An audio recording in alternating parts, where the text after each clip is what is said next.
Captain TV நேயர்களுக்கு வணக்கம். களம் 234 இந்த நிகழ்ச்சிக்கு உங்களை வரவேற்கிறோம். இதோ தேர்தல் திருவிழா தொடங்க போகிறது. களம் காண்பதற்கு கரை வேட்டிகள் தயாராகிவிட்டனர். இப்போதுதான் மக்கள் சிந்தித்து செயல்பட வேண்டிய தருணம்.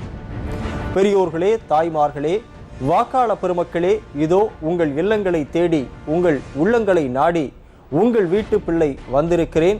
மறந்து விடாதீர்கள், மறந்தும் இருந்து விடாதீர்கள், தவறாமல் எனக்கு வாக்களியுங்கள் என்று மன்றாடி வாக்குறுதிகளை வாரி இறைத்து கடந்த தேர்தலில் வெற்றி பெற்ற அதிமுகவின் சட்டமன்ற உறுப்பினர் உங்கள் தொகுதிக்கு என்ன செய்தார்? உங்கள் கோரிக்கைகளுக்கு செவிசாய்த்தாரா? உங்கள் கோரிக்கைகளுக்காக அவரது குரல் சட்டமன்றத்தில் ஒலித்ததா? இது பற்றி அலசி ஆராய்வதுதான் களம் 234. இன்று கள்ளக்குறிச்சி மற்றும் முசிறி தொகுதி குறித்து பார்க்க இருக்கிறோம். முதலில் கள்ளக்குறிச்சி.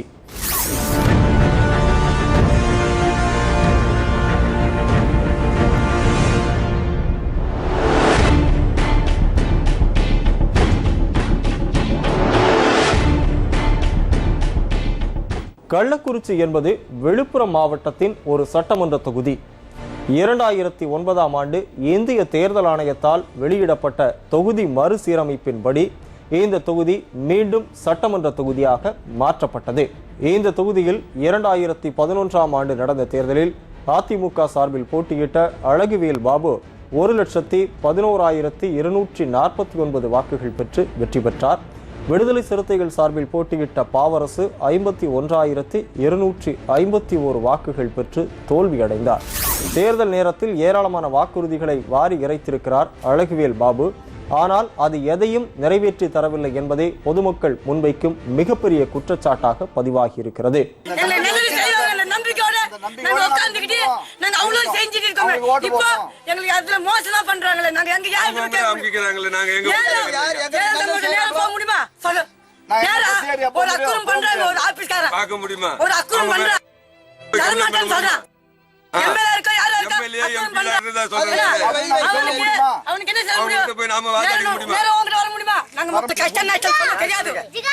இனிமே உங்ககிட்ட கும்பிட மாட்டோம், ஓட்டு போட மாட்டோம், அடுத்த கட்சி தான் போறோம். ஓட்டு போடுவோம், நாங்க நல்லா இருக்கோம்.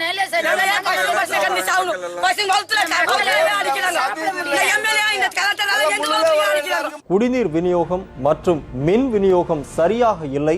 வேலை வாய்ப்புக்கான தொழிற்சாலைகள் ஏற்படுத்தப்படவில்லை. சாலை வசதிகள் சரியில்லை.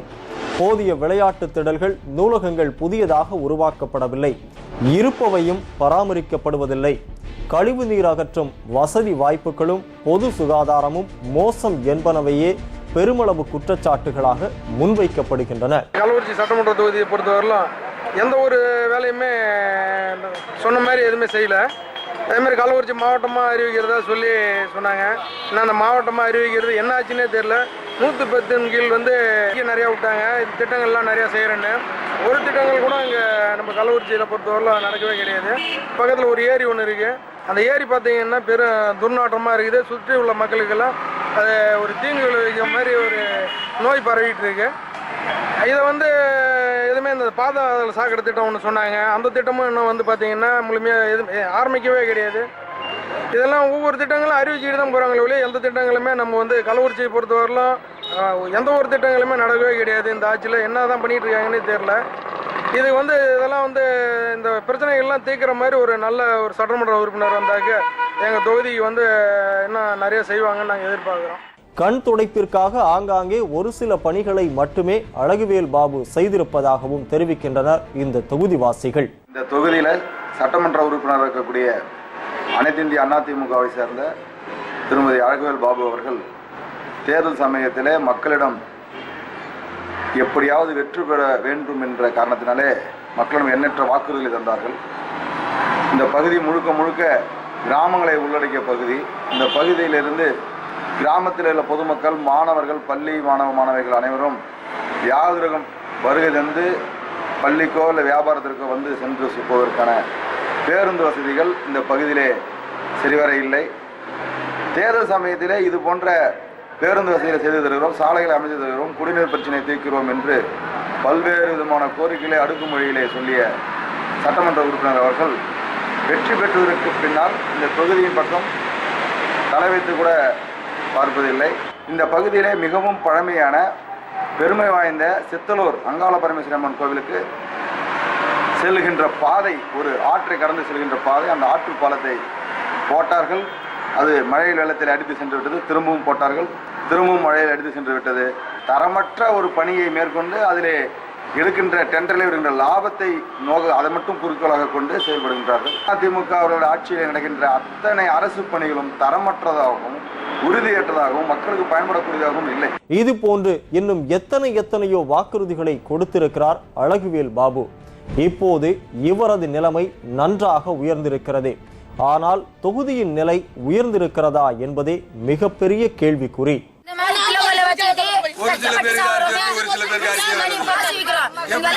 சொல்றாங்க, மந்திரி சொல்றாங்க, என்ன பண்ணாங்க? 35 வருஷம் ஆக போகுது. யாராவது ஏதோ செஞ்சிருக்காங்களா?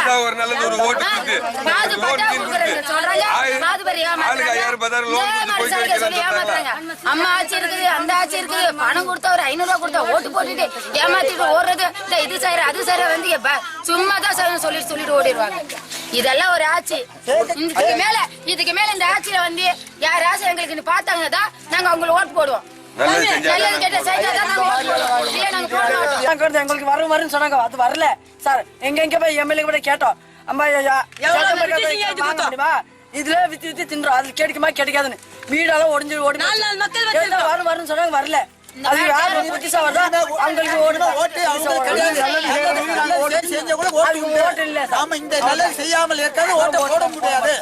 யாரும் வரக்கூடாது. மொத்தத்தில் கள்ளக்குறிச்சி மக்கள் போதுமான அடிப்படை வசதிகள் இல்லாமல் தவித்து வருகிறார்கள். ஆட்சி மாறினாலும் இங்கு காட்சி மட்டும் மாறவே இல்லை. நான் பல ஆண்டு காலமா இங்க பக்கத்துல காடு விவசாயம் பண்ணிட்டு இருக்கேன். இதுல பக்கத்துல பாரஸ்ட்ல இருந்து மாடு, மயில், நரி எல்லாம் தண்ணீர் குடிப்பது உண்டு. இதை கேட்டா ஏன்டா நிறவன குட்டை கேட்டா எங்களுக்கு மோக அமைச்சர் சொந்தக்காரங்க, எம்பி காமராஜ் சொந்தக்காரங்க, உன்னால என்னடா பண்ண முடியும் அப்படின்னு சொல்றாங்க. ஆளுங்கட்சிக்காரர் தான் அந்த காட்டை விவசாயம் பண்றாங்க. இது கேட்டா எங்களுக்கு அமைச்சர் மோக, எம்பி எல்லாம் சொந்தக்காரங்க, உன்னால என்னடா பண்ண முடியும் அப்படின்னு வெட்டுறாங்க. குட்டையில தண்ணி கிடக்கு, திரும்ப இப்போ வெள்ள நிவாரணம் எழுதி கொடுக்குறாங்க. எங்களுக்கு என்ன பலன்? எங்கள் பொதுமக்களுக்கு எதுவுமே இந்த தண்ணி வருவதில்லை. தேர்தல் நேரத்தில் கொடுத்த வாக்குறுதிகள் எல்லாம் காற்றில் பறந்த பட்டங்களாகிவிட்டன, கண்களை ஏமாற்றும் காணல் நீராகிவிட்டன. எனவே இந்த முறை கள்ளக்குறிச்சி தொகுதியில் அதிமுக சார்பில் யார் போட்டியிட்டாலும் வெற்றி பெறுவதற்கான வாய்ப்புகள் கொஞ்சமும் இல்லை என்பதே இந்த தொகுதியில் இருக்கக்கூடிய மக்கள் சொல்லும் உண்மையாக எதிரொலிக்கிறது.